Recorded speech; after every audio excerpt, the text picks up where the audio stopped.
Muchísimas gracias. Muchas gracias, Isma. Muchas gracias a todas las personas que han hecho esta asamblea posible, técnicamente, logísticamente. No era sencillo. Muchas gracias a todas las personas que estáis aquí presencialmente y a las que nos siguen y que eran parte de esta asamblea por dedicar este fin de semana a esta tarea fundamental para nuestra organización. Y muchas gracias a la militancia por la participación tan intensa que ha tenido y tan activa que ha tenido durante toda la asamblea. Lo decíamos ayer, lo han recordado varias compañeras en el día de hoy. Son más de 270 reuniones territoriales, son más de 2.300 enmiendas.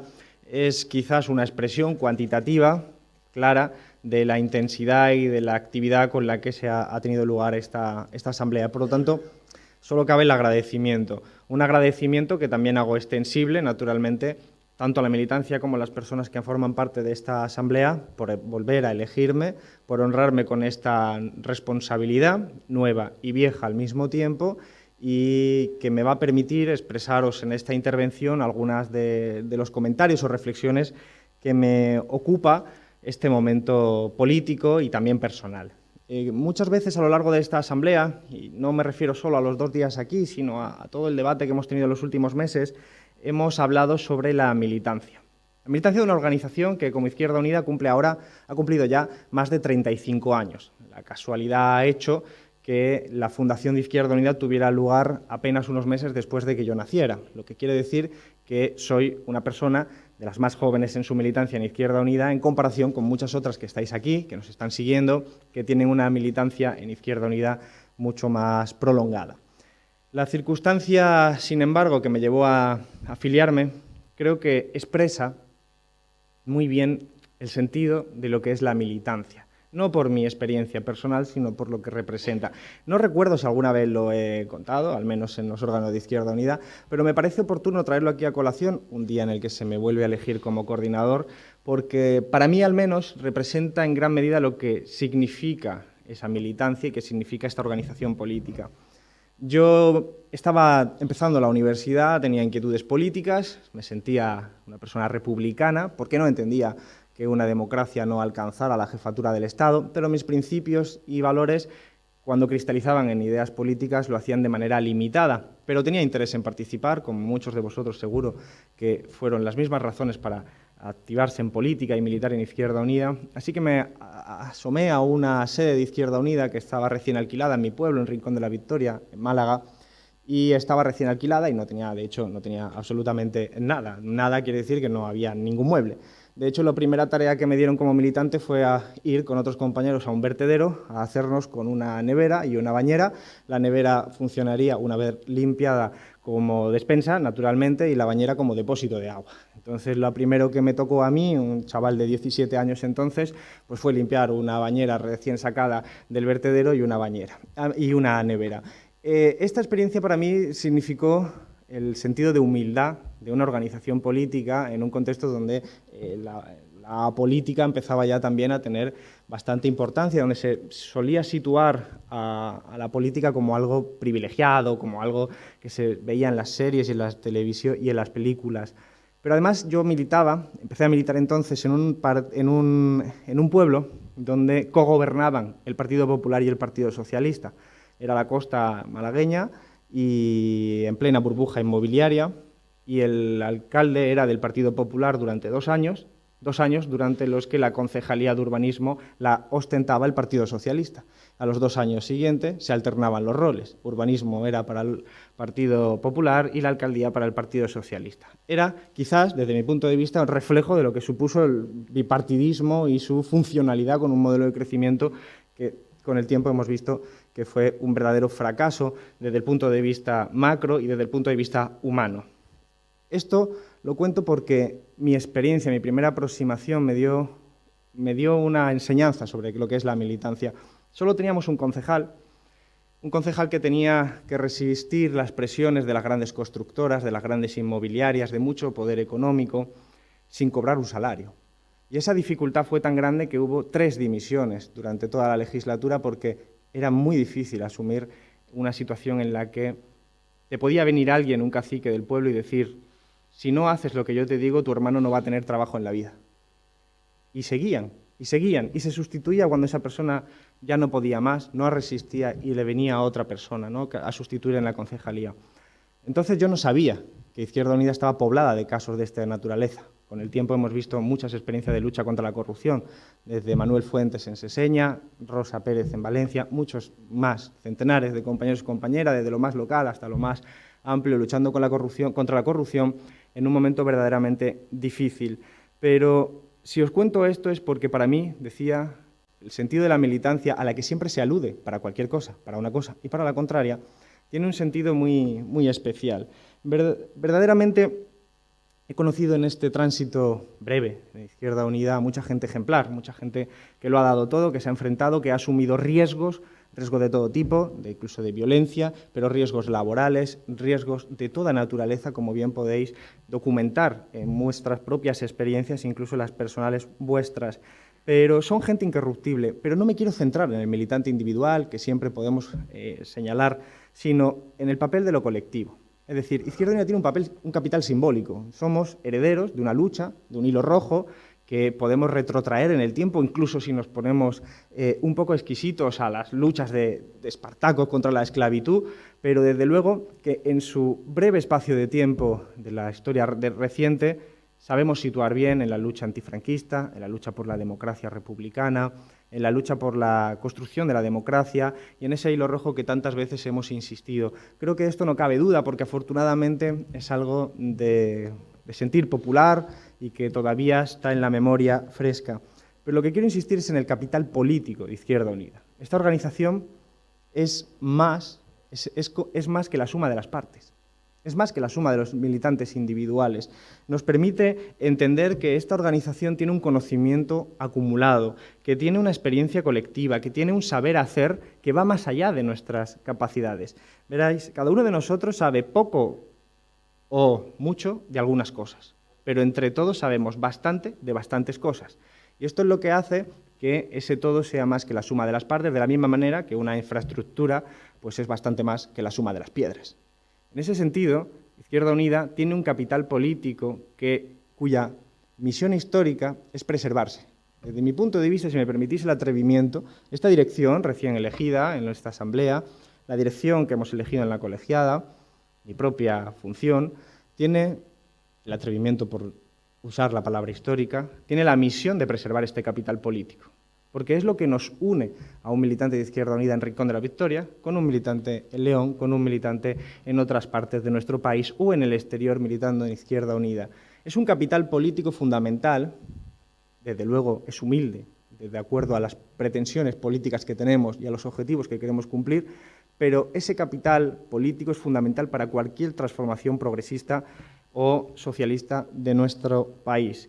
Y creo que es importante ponerlo en valor, porque en un tiempo como el actual, en los tiempos actuales, podríamos decir hipermodernos, donde la modernidad se ha radicalizado, se ha agudizado, se ha acelerado, sin cambiar sus propias estructuras, y donde la política se constituye cada vez más como una sucesión de narrativas que caducan con bastante velocidad, creo que poner en valor la constancia, la solidez de una organización política que tiene capilaridad, que tiene un anclaje territorial, que tiene un arraigo y que es capaz de tener un conocimiento acumulado que solo existe en tanto que hay un colectivo humano que lo representa, es lo más importante de esta organización. Ese es el capital político, lo que nos diferencia de otras organizaciones. Muchas veces no son diferencias únicamente programáticas, son diferencias de la forma en la que nos constituimos como organización humana. Y cualquier transformación requiere esa fuerza.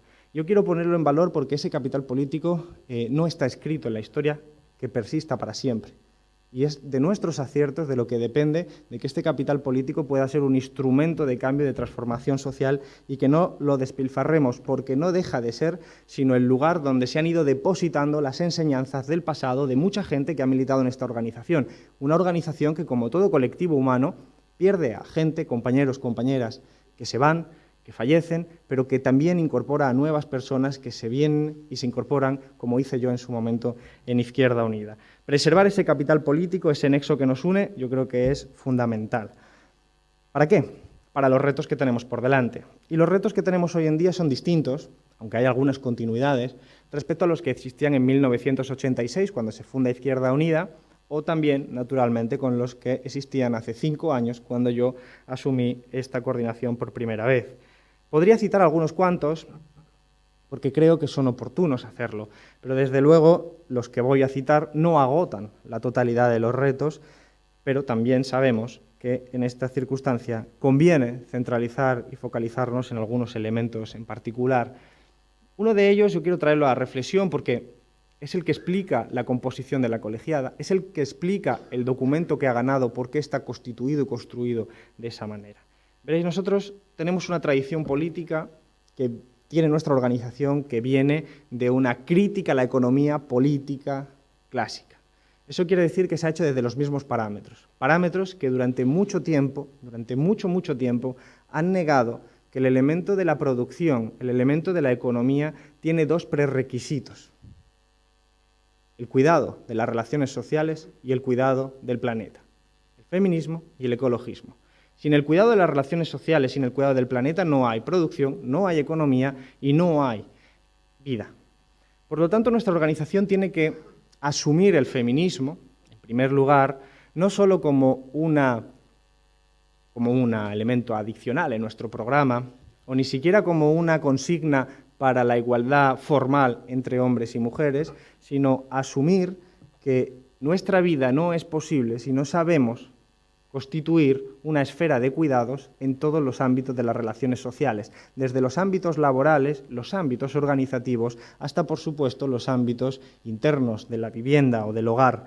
Creo que eso es muy importante hacerlo porque nosotros vivimos bajo una estructura cultural llamada patriarcado que ha impregnado todas las mentes, también la de aquellos que nos oponemos a la misma, y que debemos estar vacunados y tener los anticuerpos suficientes para alertar de muchas de las estructuras inerciales que reproducen el machismo. Creo que necesitamos reconocer esas situaciones para combatirla y debemos asumir, por lo tanto, el feminismo como un elemento integral y transversal, como un pilar de nuestra fuerza política y no solo como una consigna puesta en un programa político. También enfrentamos el otro reto, el reto de la crisis ecosocial, ese que refiere a los cuidados de la vida. Vivimos una crisis ecosocial porque quizás la pandemia ha permitido que veamos la fragilidad del entorno natural en el que vivimos y que vivamos también la fragilidad del ser humano en ese entorno natural. Sufrimos una crisis climática, sufrimos una crisis de la pérdida de biodiversidad y sufrimos una crisis de la contaminación.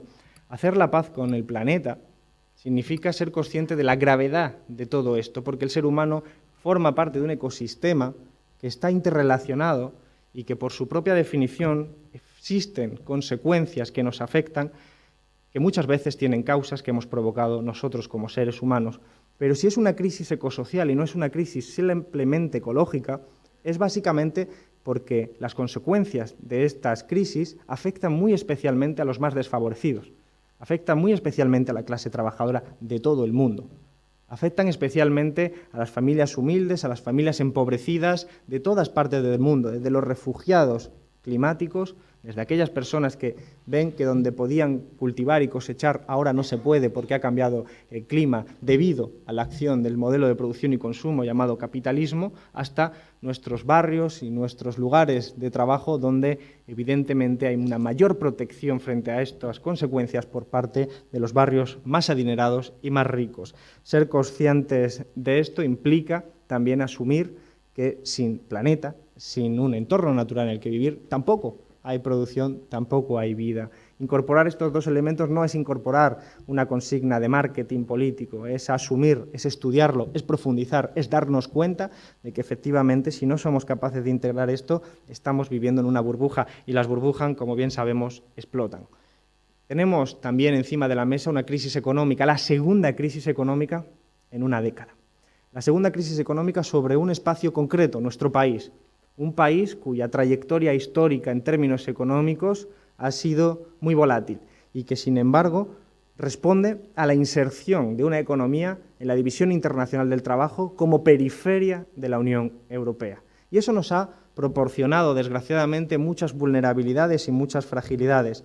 Esa noción centro-periferia en el ámbito de la Unión Europea, también se reproduce internamente en nuestro país, donde hay un centro y una periferia, y no me refiero a elementos geográficos, sino a elementos de estructuras productivas que hace que haya varias velocidades de desarrollo. Y creo que es importante que señalemos esto porque la pandemia también ha manifestado la fragilidad de nuestro modelo productivo, de nuestro modelo de crecimiento. Y una organización como la nuestra tiene que poner encima de la mesa, como ha hecho, sus alternativas. Una de las tristezas más grandes que existe en nuestra organización es el reconocimiento que nos ha dado el tiempo a muchas de las demandas, críticas y comentarios que hacíamos a lo largo de la historia respecto a la integración europea, respecto al modelo de desarrollo español y respecto a, por ejemplo, la lucha contra la corrupción. No fuimos revalidados en esas consignas, nuestros compañeros y compañeras no fueron revalidados en las urnas por esos comentarios en su momento, pero el tiempo nos ha terminado o les ha terminado dando la razón ante aquellas predicciones y proyecciones. Y lo cierto es que ahora tenemos una oportunidad, como se dice, debemos hacer de la necesidad virtud. Nuestro país no puede ser durante más tiempo tan vulnerable o tan frágil ni ante las dinámicas macroeconómicas ni ante las dinámicas ecológicas. No obstante, vivimos en la cuenca mediterránea, que es una de las principales afectadas con las consecuencias, por ejemplo, del cambio climático. Es evidente que todo esto significa que tenemos que plantear una alternativa, y esa alternativa, por el reto y la magnitud y la naturaleza de los problemas que tenemos encima de la mesa, insiste e explica que no puede ser una alternativa exclusivamente nacional, tiene que ser internacional. Por eso, la construcción de una Europa y una concepción europea alternativa es base de esta organización. Esta organización, igual que no puede ser una burbuja en términos del tejido social en el que vivimos, nuestros barrios, nuestras ciudades, nuestra sociedad, tampoco puede ser una burbuja en términos de Estado-nación frente a lo que está sucediendo en el mundo a nivel económico y a nivel ecológico.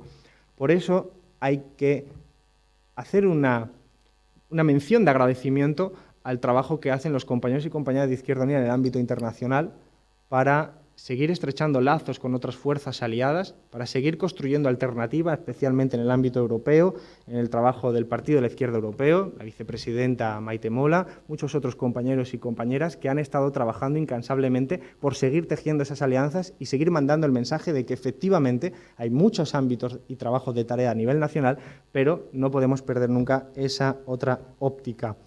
Y claro, lo que surge en Europa en los últimos años y en las últimas décadas es la extrema derecha y es el fascismo.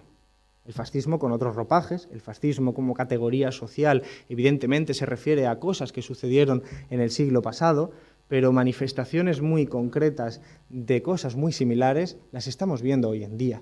Y permitidme que os recuerde una expresión que yo creo que simboliza muy bien lo que significa el fascismo, ¿no?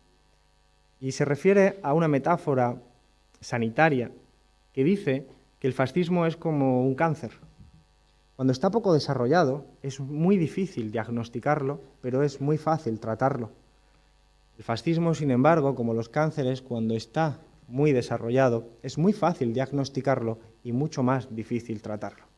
Lo que está sucediendo en las últimas décadas es que va calando unos valores y unos principios reaccionarios, xenófobos, racistas, que van teniendo una penetración en las diferentes instituciones europeas, en las diferentes organizaciones políticas, en el diferente tejido social europeo, y se va consolidando como una especie de nuevo sentido común.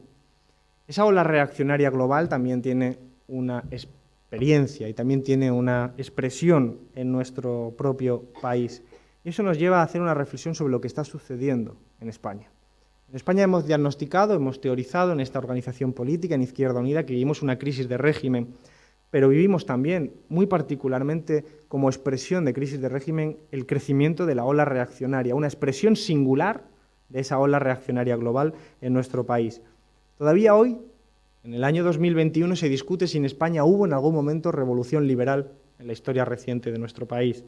Lo que no se discute es que lo reaccionario, los valores y los principios reaccionarios siempre tuvieron un peso relativamente más excesivo que en otros países de la Unión Europea en los últimos 200 años. Cualquiera que revise la historia reciente de nuestro país, de los 2 últimos siglos, se dará cuenta de que las victorias progresistas, liberales, federalistas, fueron escasas y de poca duración. Hablamos de 1812, hablamos del trienio de Riego, hablamos del bienio progresista, hablamos de la Revolución la Gloriosa, hablamos de la Segunda República, hablamos, en definitiva, de experiencias cortas, interrumpidas, saboteadas, boicoteadas por la reacción, que siempre trabajó por evitar la modernización de nuestro país en las diferentes dimensiones sociales. Expresión de todo eso, herederos de todo eso, es la singularidad de la ola reaccionaria global en nuestro país. La derecha española de nuestro país no tiene una matriz antifascista, como sí le ocurre a la derecha alemana o a la derecha francesa, cuyas singularidades de desarrollo hicieron que se construyera la democracia sobre las cenizas del fascismo. La derecha española, sin embargo, no tiene esa matriz. Ella es heredera, directa e indirectamente, de todos esos valores reaccionarios que también condensaron en esa dictadura fascista y franquista que duró más de 40 años en nuestro país. Y esas últimas fuerzas reaccionarias están condensando ahora en una alianza entre el Partido Popular y Vox que amenaza nuestras libertades. Amenaza las libertades en el sentido republicano que hablaba ayer, es decir, de libertad en sentido positivo, garantía positiva, libertad para comer, libertad para poder ir al médico si lo necesitamos, libertad para poder trabajar, libertad para acceder a una vivienda, libertades sin las cuales, evidentemente, no existe una vida digna. Todo eso lo está amenazando esa ola reaccionaria que es los valores de la noche neoliberal que ya han existido en nuestro país, unidos a lo reaccionario, al nacionalismo excluyente, al nacionalismo que es el vehículo de la xenofobia y del racismo en nuestro país. Y lo vemos crecer con temor. Lo vemos crecer con temor porque sabemos que lo que está en juego no es simplemente un juego de cartas. Lo que está en juego es la vida de nuestros familiares, la forma en la que van a vivir, nuestros hijos, nuestras hijas, nuestros vecinos, nuestros amigos, los seres queridos. Y por eso la responsabilidad histórica que tiene esta organización en ese contexto social es muy importante. No quiero exagerarlo, no quiero hacer declaraciones grandilocuentes, pero sí quiero que todos tengamos presente lo que verdaderamente nos estamos jugando cuando hablamos de estas cosas, que siempre son más fáciles de ver con la distancia temporal o con la lejanía que cuando estamos metidos en el barro. Y ahora mismo tenemos unas elecciones en Madrid que nos obligan a hablar de coyuntura y que nos obligan a ver una cristalización de lo que estamos diciendo. Esas elecciones en Madrid suponen también oponerse a la punta de lanza de esa ola reaccionaria que es la candidata del Partido Popular, Díaz Ayuso. Creo que tenemos que ser conscientes de que su modelo es la prolongación de la noche neoliberal, de los recortes hacia lo público, del saqueo de los derechos laborales, de los derechos económicos, de los derechos civiles, junto con un programa de reforma moral absolutamente reaccionario que cuestiona todas las libertades conquistadas por gentes que lucharon previamente a nosotros y que cuestionan, por lo tanto, la misma concepción de democracia en nuestro país. Por eso, el saludo y el agradecimiento a todos los compañeros y compañeras que desde Unidas Podemos, Izquierda Unida y de todas las organizaciones que están en la candidatura encabezada por Pablo Iglesias, es obligatorio. Veréis, Pablo Iglesias ha demostrado por qué y para qué se está en política. Pablo Iglesias es de una formación política que no es la nuestra. Es una formación política aliada en muchos territorios y en el Estado con nosotros y con nosotras, pero no es de Izquierda Unida. Sin embargo, ha demostrado con una claridad y con una determinación cuál es el sentido de la militancia. Ahora mismo es vicepresidente del Gobierno y ha pasado a encabezar la disputa para frenar a la ultraderecha y a la ola reaccionaria en la plaza donde esas derechas y esa reacción probablemente es más fuerte de todo el país. Es la persona que encarna los valores y principios que muchos hemos defendido durante mucho tiempo. Fijaos que es probablemente la persona más odiada por los reaccionarios de este país, que participa, desgraciadamente, de casi todos los titulares escritos por los reaccionarios que dirigen también medios de comunicación en este país y que tiene su casa literalmente asediada por la extrema derecha, amenazando, por lo tanto, la viabilidad de su propia vida. Y en ese contexto ha sido capaz de ser tan valiente como para asumir una responsabilidad que no es tarea fácil, pero que es tarea necesaria. Yo creo que esta organización Izquierda Unida, y yo particularmente como coordinador, solo puedo manifestar no solo la empatía, sino también el agradecimiento y el reconocimiento a esa labor que hace para encabezar una candidatura formada por varias organizaciones como Podemos e Izquierda Unida que saben perfectamente lo que nos estamos jugando y que van a tener detrás todos estos compañeros y compañeras de Madrid, que van a tener detrás a esta organización federal para que salga el mejor resultado posible en esta larga batalla frente al neoliberalismo y a la reacción. Reafirmar la confluencia, por lo tanto, a la luz de lo que estoy diciendo, es una necesidad, no solo en Madrid, sino en todo el país, porque la confluencia, la unidad, no es un fin en sí mismo, es un instrumento. Y no se ha demostrado que sea el instrumento como panacea para todo. Eso sería verdaderamente absurdo. Es un instrumento útil y especialmente útil en este momento político frente a los retos que estamos planteando. Cuando nosotros decimos la gente no lo entendería ahí fuera, nos estamos refiriendo a que tenemos que saber leer, que tenemos que saber identificarnos con el sentir popular de nuestra gente, la gente que quizás ni siquiera es militante de Izquierda Unida, pero tiene una especie de intuición de clase en la que sabe diagnosticar dónde están los problemas y por dónde van las soluciones. Yo creo que esa reafirmación del espacio de confluencia de Unidas Podemos es fundamental, pero permitirme que diga otra vez más que la unidad, la confluencia, la unidad popular, me da igual los debates semánticos al respecto, tienen que ver no solo con lo electoral, tienen que ver con una unidad social, una unidad ideológica e incluso, si me lo permitís, una unidad de empatías, es decir, de ser capaces de reconocer nuestras diferencias, pero entender cuáles son los objetivos que nos unen en esta tarea. Esta dirección ha defendido siempre la unidad y lo va a seguir haciendo, porque creemos que es el mejor instrumento para defender las condiciones de vida de la clase trabajadora, particularmente en contextos como este.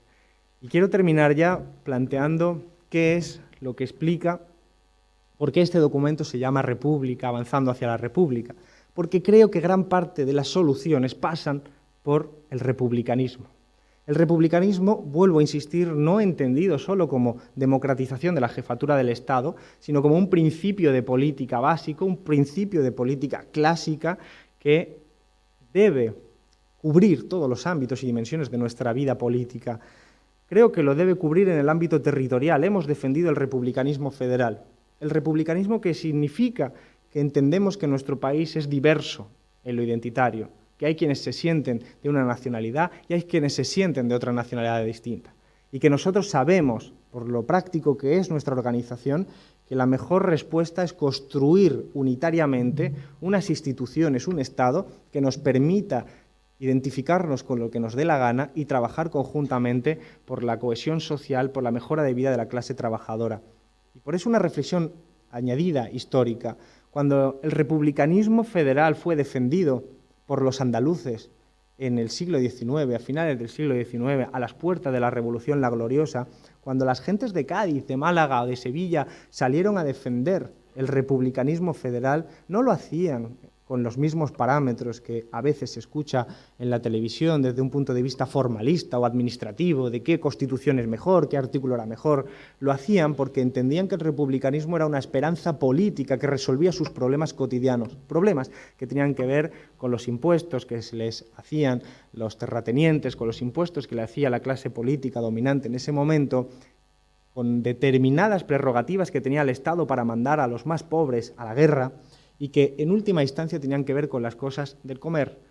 Y por eso se identificó el republicanismo federal con una solución. Nuestro deber es identificar la república no con una solución formalista, no enrevesarnos en debates escolásticos sobre qué tipo de constitución vendría mejor en este momento, y ni siquiera tampoco dedicarnos a plantear el republicanismo como una cuestión estrictamente de memoria histórica, sino plantear el republicanismo como una solución de emancipación en el sentido clásico, es decir, de recuperación de libertades y ensanchamiento de nuestra capacidad de maniobra para vivir una vida digna. Yo creo que el republicanismo es eso. El republicanismo es ser capaces de entender la realidad concreta, el problema concreto y convertirlo en una solución que expresa al mismo tiempo un principio político y un proyecto político, la República de España. ¿Qué es la República de España? La República de España es que todo el mundo tenga acceso a una vivienda, la República de España es que todo el mundo tenga acceso a la educación, la República de España es que si te pones enfermo tengas derecho a tener asistencia sanitaria, la República de España es que si te jubilas tengas derecho a una pensión digna. Todo eso constituido en este contexto significa sustituir las instituciones actuales por instituciones más democráticas y en esa ola democratizadora es donde, de accidente, decía al principio, la monarquía deja de ser monarquía y empieza a ser república. Creo que, sin embargo, el republicanismo abarca más cosas que el ámbito territorial y el ámbito incluso social, porque el republicanismo, unido al feminismo, nos habla de democracia y de cuidados, también dentro de nuestras organizaciones políticas. Ayer explicaba a personas que no conocían cómo funcionaba una asamblea, les explicaba que esta asamblea está siendo sorprendentemente fraterna, y que eso es una virtud que muchas veces se olvida. Porque también todos hemos asistido a debates broncos donde a veces, desgraciadamente, se han proferido faltas de respeto y donde en muchas ocasiones las tensiones se han disparado contra otros compañeros y compañeras. Sin embargo, la lógica de cuidados es lo que debe prevalecer. Y los cuidados, como el feminismo, no es algo para decirlo de vez en cuando en nuestros discursos, es algo para interiorizar y practicar. Y eso también en el seno de las organizaciones. Veréis, es algo muy sencillo. La lógica de los cuidados, la lógica del respeto, la lógica de la sana diferencia promueve espirales virtuosas. Sin embargo, la lógica del insulto, la lógica de la ofensa, la lógica del maltrato, lo único que hace es desencadenar espirales viciosas. Y yo creo que una organización como la nuestra, que pretende no solo saber gobernarse a sí misma, sino ser instrumento de cambio en nuestro país, debe ser capaz de interiorizar la lógica de los cuidados, la democracia en un sentido amplio, republicano y feminista, en su seno. Y esto es algo que también intentamos hacer. La colegiada ha sido constituida precisamente incorporando 3 nuevas responsabilidades asociadas directamente a la del coordinador: feminismo, ecologismo y republicanismo. Las 3 obedecen al discurso que hoy estoy aquí diciendo. Las 3 obedecen a constituir como pilares fundamentales, a reeducarnos en la medida que sea necesario para que entendamos que más allá de esta sala, más allá de nuestras burbujas, lógicamente, como metáfora natural de organización política, lo que hay ahí fuera exige también nuestra unidad y sobre todo el cuidado fraterno. Quiero decirlo porque decía al principio, algunos de vosotros y de vosotras sois expertos en algunos temas. Decía que algunos sabemos pocos o bastantes de alguna cosa en particular, pero que entre todos sabemos bastante de bastantes cosas, siempre con la mesura necesaria y la humildad requerida, pero lo que está claro es que muchas mentes piensan mejor que unas pocas. No garantizan que acertemos, no garantizan, porque yo al menos no creo en esa visión teológica en la que esté escrita la verdad de antemano y nosotros podamos descubrirla. Creo que es algo que por naturaleza política vamos a tener que ir practicando. Y creo que es mucho más fácil que acertemos si pensamos conjuntamente dentro de cada una de nuestras singularidades. He ahí el capital político de esta organización. Si nosotros, en vez de ser 20.000 militantes y 40.000 simpatizantes, con la experiencia acumulada que tenemos, fuéramos una organización totalmente distinta, con mucha menos gente y mucho menos bagaje y experiencia, probablemente nuestra probabilidad de error sería mayor. Y creo que reconocer esto significa empezar a admitir que hace falta una discrepana sana dentro de nuestras organizaciones. Tenemos todos inercias, y creo que no hay que negarlas, pero sí combatirlas cuando esas inercias son peligrosas o ponen en cuestión a nuestra función. Esto que estoy diciendo quiere decir que tenemos por delante muchos retos sociales, políticos, económicos, ecológicos, sanitarios, económicos en el sentido más amplio de la palabra, frente a unos adversarios con mucho más recursos y con mucho más dinero en particular, y probablemente con aliados mucho más poderosos. Pero siempre ha sido así. Para la historia de esta organización y la historia de las organizaciones que forman parte de esta organización, muy particularmente el Partido Comunista de España, que cumple ahora 100 años, siempre ha sido así, nunca ha sido diferente. Por lo tanto, nuestra responsabilidad histórica existe, pero tampoco podemos ser especialmente innovadores en esto. Lo que sí debemos ser, en mi opinión, es consecuentes. Yo estoy profundamente honrado de que hayáis aceptado que sea de nuevo coordinador. Me he presentado a la reelección porque creo en este proyecto y porque creo en el papel que jugamos como organización. Por supuesto, estoy muy orgulloso de formar parte de ese elenco de coordinadores que han formado parte de Izquierda Unida, de todos ellos y cada uno de ellos, porque en cada una de sus tesituras se enfrentaron diferentes problemas que supieron resolver con una responsabilidad muy grande bajo sus espaldas. Y quiero especialmente hacer referencia a Julio, porque Julio Anguita era uno de esos coordinadores que, como el resto, representaba un capital político fundamental y que con sus propias singularidades, por sus propias capacidades intelectuales, pedagógicas, supo ganarse el afecto, la simpatía y el cariño de mucha más gente más allá de Izquierda Unida. Y le echamos mucho de menos. Y creo que es también honesto decir que cuando hay personas así, personas tan brillantes, pues esta organización también se resiente. Y esta organización ha tenido una pérdida muy importante con la ida de Julio. Muchos le echamos de menos porque cuando le llamábamos en alguna tesitura, en algún momento de contradicción, de tensión, nos resolvía la duda, incluso aunque nos dijera no lo sé, y decías, bueno, si no lo sabe Julio, ya estoy más tranquilo, no sé lo que haré, pero desde luego tengo más firmeza en lo que pueda venir después. Son situaciones complicadas las que enfrentamos desde la política y esa experiencia, en el caso de Julio, pues la hemos perdido. Sin embargo, su obra, si se me permite expresarlo de esa manera, está ahí, está en los vídeos, está en las enseñanzas y, en el fondo, hay algo que él siempre insistía, que él no dejaba de ser una expresión de un pensamiento colectivo. Básicamente es el mensaje que estoy tratando de explicar hoy aquí, también a los que nos ven, y habrá gente que nos esté viendo sin ser de Izquierda Unida, así que también ellos lo van a entender. Se trata de asumir ese papel colectivo y de referirnos a la militancia en ese sentido. La militancia se puede citar para todo, y todo lo hemos visto, ¿vale? Para cualquier cosa, para un roto y para un descosido. Pero si la militancia la entendemos en esta manera que yo intento parametrizar, creo que estaremos en condiciones de afrontar mejor el día de mañana. En un día incierto, decía al principio, no está escrito que Izquierda Unida persista muchos más años, ni Izquierda Unida ni nada. No está escrito, y más en terrenos tan movedizos como los actuales. Lo dije ayer en el informe de gestión, hace 5 años no solo no estaba escrito, sino que lo que escribían era que íbamos a desaparecer. Yo he sido la expresión o el objetivo de ataques de muchos intereses económicos que trataban de quitarse de en medio a un adversario incómodo como la Izquierda Unida, un histórico adversario para muchos de ellos. Pero aquí estamos. Estamos en las mejores cotas de influencia política e institucional de la historia reciente de nuestro país, no sin dificultades, no sin contradicciones, no sin tensiones, pero sin embargo aquí estamos. La tarea que nos toca por delante es ensanchar nuestro margen de maniobra, atraer a nueva gente que pueda sumarse a ese bagaje, sumar su experiencia personal y construir una sociedad más justa. Porque al final, y cierro con lo que decía al principio, nunca debemos olvidar por qué militamos.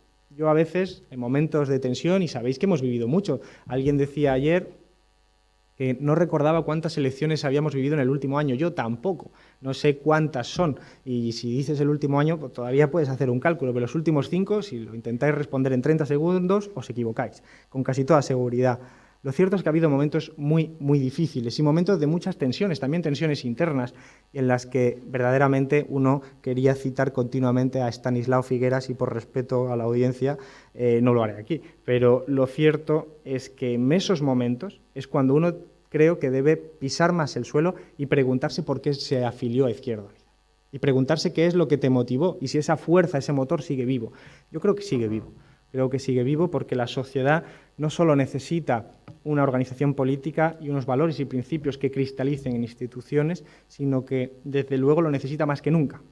Porque esa reacción que está invadiendo nuestro espacio político lo está haciendo no solo en los gobiernos, no nos creamos que es solo una cuestión de gobiernos, está penetrando con fuerza en todas las instituciones políticas, instituciones públicas, muchas de ellas ni siquiera democratizadas, que están amenazando nuestra vida. Frente a eso, pongámosle esa luz, la luz del pensamiento progresista, del pensamiento republicano.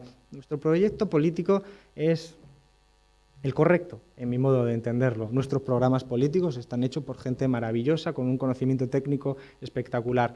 Convirtamos todo esto en una esperanza política, en un proyecto de ilusión. Creo que la República es lo que lo simboliza. Lo simboliza de acuerdo a las coordenadas que he descrito anteriormente y creo que tenemos la obligación de trasladar esto, comunicar esto al imaginario público para que se entienda efectivamente lo que estamos diciendo. Frente a la reacción, esas luces que queremos abrir, frente a la larga noche neoliberal, el día de las libertades positivas. Nos tocan retos importantes, no diferentes a los de ayer, no demasiado diferentes a los de hace 5 años, algo diferente respecto a los de hace 30 años, pero desde luego son retos para los que yo estoy dispuesto, estoy a disposición y sé que el equipo que he elegido, que habéis votado con el 80%, es un equipo que está preparado para asumir esos momentos políticos y quiero agradecerlo. Quiero agradecerlo porque en estos tiempos dar el paso hacia adelante, asumir y poner la cara adelante es un ejercicio de heroicidad. Muchos sabéis que dar la cara, y en esta organización mejor que nunca, significa que muchas veces estás expuesto a que te la partan, normalmente sin razón, pero a que te la partan al fin y al cabo. Por eso lo vinculo con lo del principio. Ese agradecimiento a la militancia es un agradecimiento a vosotros y a vosotras, incluso aunque no hayáis votado mi candidatura, porque formáis parte de un capital político que es fundamental en este momento político y porque frente al adversario nosotros no tenemos diferencias. Frente al adversario no tenemos distancias ni corrientes ni ningún matiz entre nosotros. Y por lo tanto no debemos olvidar nunca de qué lado de la trinchera estamos. Salud y República.